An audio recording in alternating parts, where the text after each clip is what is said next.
So my presentation will be broken into two parts.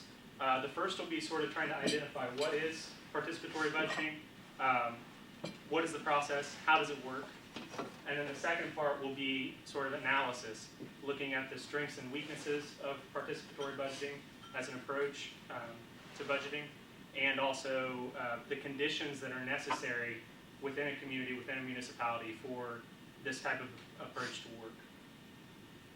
So what is participatory budgeting? It's a process by which citizens contribute to decision making on a public budget through a series of scheduled meetings with government officials. It's a tool for empowering marginalized communities. It's a pro-poor way of approaching the budget. It enables active citizenship. It teaches citizens about the process of budgeting. And it promotes more transparent and accountable governance. In 1996, this form of participatory budgeting in Porto Alegre was recognized as one of the 42 best practices in urban governance by the UN. And that sort of fueled even more of an expansion of the process throughout Latin America and the world. Like I said before, it's expanded to over 1,400 municipalities worldwide. If you look at Europe here, it's really taken hold in Spain and different parts of Western Europe and other parts of Latin America. And even in the US, in Chicago, there are some municipalities in Chicago that have a form of participatory budgeting. Like I said, it started in Porto Alegre in the late 1980s. And it came about in Brazil as a result of two broad transformations. The first was a movement towards democratization in Brazil in response to the authoritarian regime of the 70s and 80s. During this time period, you saw voluntary organizations, social movements, community-based organizations really expand their influence, coordinate, and develop innovative strategies that attempted to counteract clientelism, patronage, and some of the aspects of the Brazilian system that were there. So formalization and mobilization of civil society put pressure on the government to accelerate the transition to democracy. And in Brazil, there was unlike most Latin American countries, there was a peaceful transition to democracy. And the second broad transformation was that the Constitution that was created decentralized resources and responsibilities to the municipalities and encouraged participative approaches. The Constitution required participation of representative associations in drafting city policies. It also completed tax reform that boosted the share of investments in the municipal budget from only 3% in 1989 to 11.2% in 1990 and to 17.5% just 2 years after the initiation of the Constitution. So a lot more money for municipalities to work with. And mayors also continued to have control over the process of budgeting. This is a characteristic of Brazil that municipalities have control over or that mayors have control over the budgeting process. This isn't the case in all countries, but this really lends to participatory budgeting, as I'll describe in a little bit. And it's important to realize that this is part of a broader paradigm shift in Latin America in the 1980s and 90s, in which Latin America moved more towards democratization, decentralization, policies of neoliberalism, for countries that are in debt, structural adjustment, smaller government, more participation, delegation of authority downward to municipal levels, and all of this sort of helped lead to diffusion of this participatory budgeting approach. Porto Alegre it's a city in southern Brazil.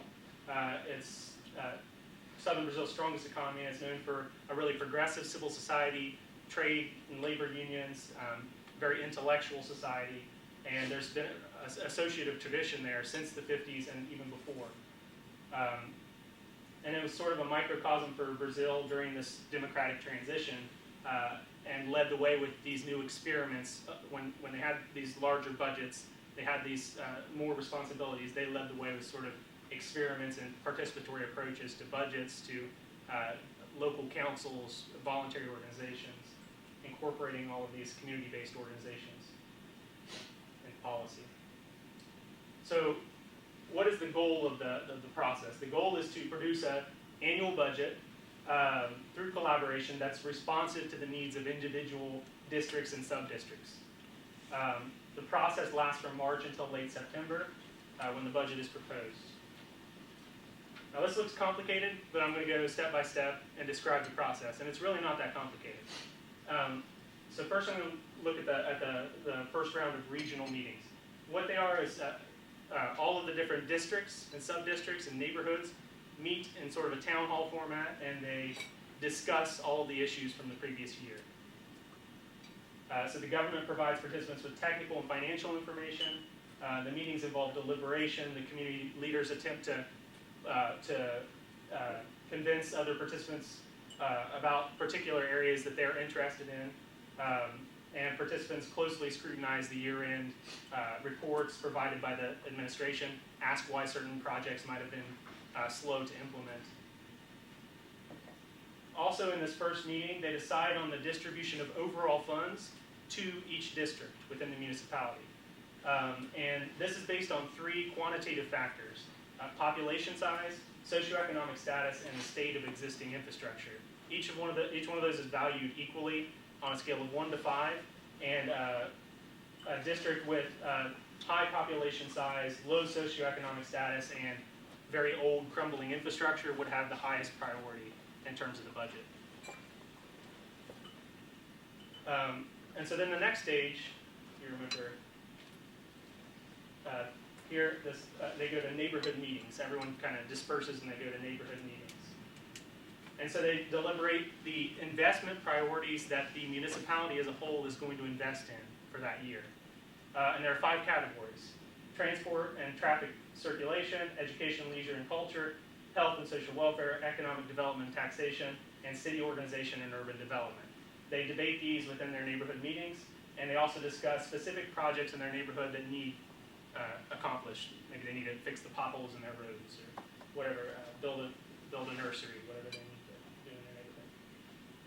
So back to this again. So after the neighborhood meetings, they go back into a second round of regional meetings.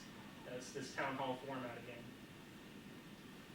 And in this second round of meetings, 3 investment priorities are selected, and it's based on the overall number of votes cast from the different districts, and the 3 highest scores determine the thematic priorities for the year that they're going to invest in. So every year they invest in 3 priorities, and every year it changes. Also in this second round of meetings, each district elects 2 representatives to serve on the Municipal Budget Council that actually meets after these town hall type meetings and hashes out the details of the budget. So each district elects 2 representatives. Then they have another round of neighborhood meetings, discuss and decide on specific projects for their neighborhoods, and they communicate this with the delegates who are going to represent them, that they want these projects funded. And so that happens in the Municipal Budget Council from June until September, and that's more intense deliberation between those groups. And then they propose a budget in September to the mayor's office. The mayor's office sends the budget to the legislature for approval. They produce the final budget, and that's implemented by city agencies and outside contractors. So that's the process. It looks complicated, but it's really not that complicated. There's a lot of deliberation, a lot of participation, hence the name. But yeah, so now we're going to talk a little bit about analysis. And as I said, there was this paradigm shift to democracy, to participative approaches. And so there's a lot of literature on participatory budgeting.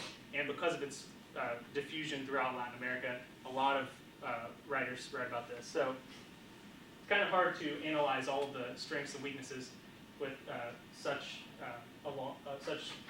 wide literature.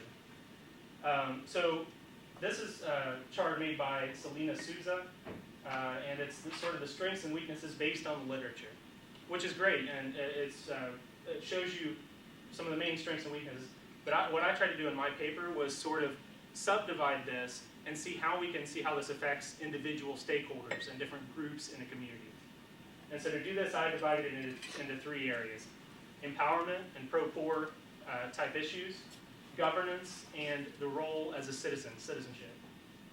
And so in terms of empowerment, some of the strengths of participatory budgeting are that it gives a voice to the marginalized through active participation.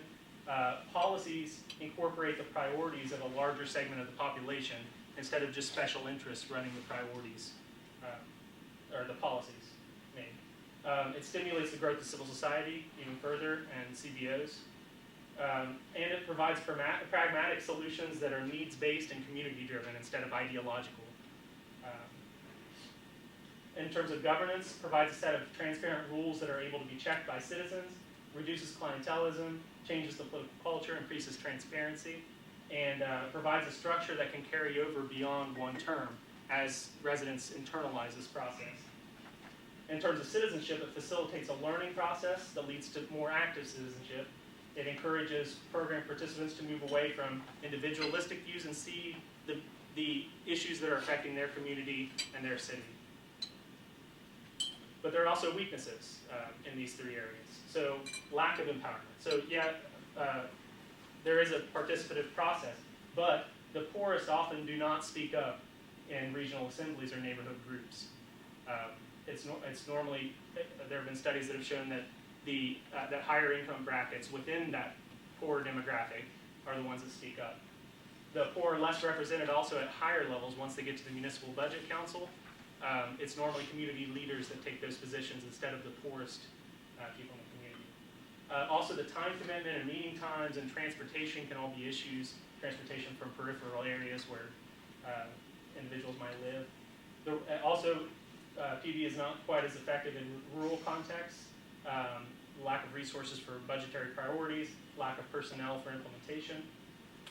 In terms of governance, there are financial limitations, obviously. And resources are scarce, and this sort of limits the scope of programs. Also, fragmented decisions, like we said earlier, these are one-year cycles, so that might jeopardize urban planning and long-term projects. And also, there's not a lot of compelling evidence of improvements in outcomes, despite improvements in the process and providing participation in the process. And for citizens, interaction with government could put the community's movement's independence at risk because they're so reliant on government to do this process. Programs might disappoint participants, and community members might stop participating once their demands are met. There are also some institutional challenges. Mayors start the initiatives. In countries where a budget's decided on by the legislature, by the city council, this might create an issue with balance of power between the executive and the legislative. Elected officials in general see participatory budgeting as a threat to their decision-making authority, and this tension between direct and representative democracy. Long-term, like we said before, long-term strategic planning might also be difficult, and the administrative burden is very large. It necessitates staff and resources that governments might not have. And so in my paper, I sort of concluded with, I'm trying to think, what are the essential aspects for a participatory budgeting approach to work in a municipality based on the literature. And the first aspect I found was that you need a strong civil society, community-based organizations, neighborhood associations, local NGOs, social movements. You also need a history of organizing within that community, a history of pressuring for direct participation. You need constitutional and institutional structure that decentralizes authority to a municipal level. And you also need institutional knowledge and human capital at the municipal level to be able to implement this process. And the final thing is you need political will and commitment to move towards good governance principles, both at a local and a federal level.